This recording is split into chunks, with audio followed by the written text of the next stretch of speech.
नाज़रीन, आज हम मौजूद हैं राना आसिफ हबीब के दफ्तर के अंदर और हम जानना चाह रहे हैं कि जो चाइल्ड लेबर और ये मुशक्कत करने वाले जितने भी बच्चे हैं इनके साथ एक्चुअली होता क्या है, इनके पास कैसे केसेस आते हैं और ये बच्चे असल में इनका हुकूक क्या है। अस्सलाम वालेकुम राना साहब। वालेकुम अस्सलाम। राना साहब, सबसे पहले तो ये बताएं कि इन बच्चों के, कोई भी बच्चा हो, उसके जनरल हुकूक क्या होते हैं? जब हम बात करते हैं किसी भी बच्चे के बुनियादी हकूक़ की, तो जब वो माँ के पेट में होता है वहीं से उसके हकूक़ शुरू हो जाते हैं और ये हकूक़ 18 साल की उम्र तक फ़र्द को जो आलमी सतह पर आलमी मुआहदा बराए हुकूक़ अतफ़ाल के तहत उसे बच्चा तस्वुर किया जाएगा और उसका ज़िंदा रहने का हक़, उसका बुनियादी तालीम का हक़ उसे हासिल है, उसे बेसिक सेहत का हक़ हासिल है।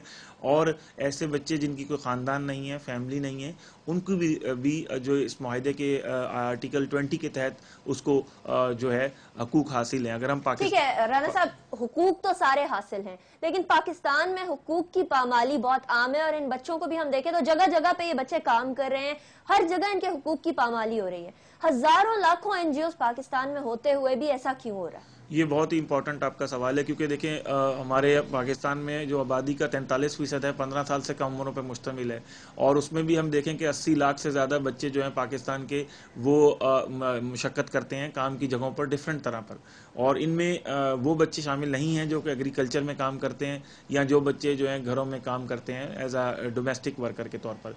तो ये ये तमाम जो लम्हा फ़िक्रिया है कि इतनी बड़ी सिविल सोसाइटी पाकिस्तान में होने के बावजूद, इतनी बड़ी हुकूमत होने के बावजूद, और हुकूमत ने हर सतह पर आप देख लें कॉन्स्टिट्यूशन में भी वादा किया है कि बच्चों को प्राइमरी तालीम लाजमी है, मगर आज भी पाकिस्तान में आप देख लें कि करोड़ों बच्चे ऐसे हैं कि जो स्कूल जाने से भी कासिर हैं और वो आपको काम की जगहों पे नजर आते हैं। काम की जगहों पे नजर भी आते हैं और उनको मारपीट भी की जा रही होती है, या तो उनके उस्ताद मारपीट कर रहे होते हैं या जो मालिकान होते हैं वो मारपीट कर रहे होते हैं। ऐसी सूरत में ऐसा बच्चा कहाँ शिकायत के लिए है? जी, ये तो इसमें तो एक पूरी नेशनल लेवल की हेल्पलाइन होनी चाहिए और आप हुकूमत की कोताही का अंदाज़ा इससे लगा लें कि 7 साल से कौमी असम्बली के अंदर चाइल्ड प्रोटेक्शन का बिल पड़ा हुआ है, पता नहीं किस सर्द खाने में पड़ा हुआ है कि जो अब तो उस बिल पे ऊपर भी आप देख लें कि अमल दरामद होने का वक़्त भी शायद गुजर गया हो, क्योंकि पाकिस्तान की आधी से ज़्यादा नस्ल का मुस्तकबिल उससे वाबस्ता है। तो उस पर अभी तक कोई इन्होंने उसके ऊपर कोई कानून साजी को अमली जामा नहीं पहनाया।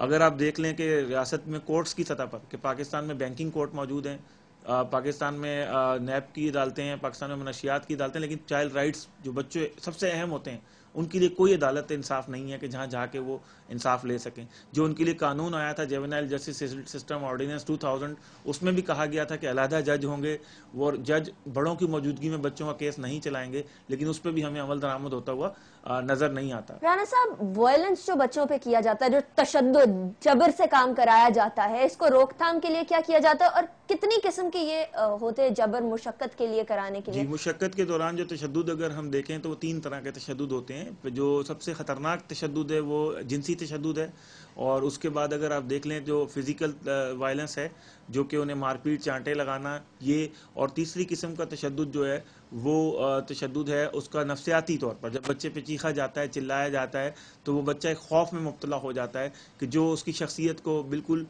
नुकसान पहुंचाता है। और अगर आप ये देखें पाकिस्तान पीनल कोड के तहत अगर देखें तो उसमें भी जो सेक्शन 89 है उसमें केयर गिवर को एक इजाज़त दी गई है कि बच्चे को डिसिप्लिन में रखने के लिए, तशद्दुद को डिसिप्लिन में रखने के लिए उसे मार पीट सकता है। तो इससे हमें तरमीम करने की ज़रूरत है ताकि हम इन शिकों को तरमीम करें जहाँ की जिसका सहारा लेकर बड़े लोग बच्चों पे डिसिप्लिन के नाम पर तशद्दुद का बाजार जो है गर्म करते हैं।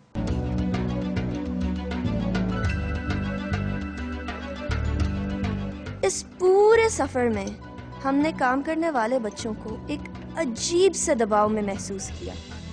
ऐसा लगता कि जैसे वो कुछ कहना चाहते थे पर इधर उधर देखकर चुप साध लेते। कुछ तो कैमरा की आंख से भागते और कुछ अपनी जबान पर ताला लगा लेते, पर इनकी आंखें इनकी महरूमियों को ना छुपा पाई और कई अनकही कहानियां बयान कर गई। इस तमाम सूरत हाल को देखकर ये एहसास हुआ कि मुआशरे का पूरा आवे का आवा ही बिगड़ा हुआ है और इस निज़ाम और कुर्सियों के दौड़ में लगे सियासतदानों ने इन बच्चों के पास मुशक्कत के अलावा कोई चारा ही नहीं छोड़ा। अफसोस कि हमारे इदारों के पास तो मजदूरी करने वाले बच्चों की कोई फहरिस्त भी नहीं और ना ही ऐसा कोई आसान तरीका है कि जिससे ये बच्चे अपने साथ होने वाली नाइंसाफियों اور زیادتیوں کی شکایت درج کروا سکیں۔ ستم ظریفی یہ ہے کہ ہم سب دیکھتے ہوئے بھی اندیکھا کر دیتے ہیں۔ کیا کبھی آپ اپنے بچوں کو ایسے حالات میں دیکھنا پسند کریں گے؟ نہیں؟ تو پھر ان کی کہانی کو کیوں انسنا کرتے ہیں؟ اقبال نے کیا خوب کہا ہے، درد دل کے واسطے پیدا کیا انسان کو، درد دل کے واسطے پیدا کیا انسان کو، ورنہ تات کے لیے کچھ کم نہ تھے کر رو بیاں۔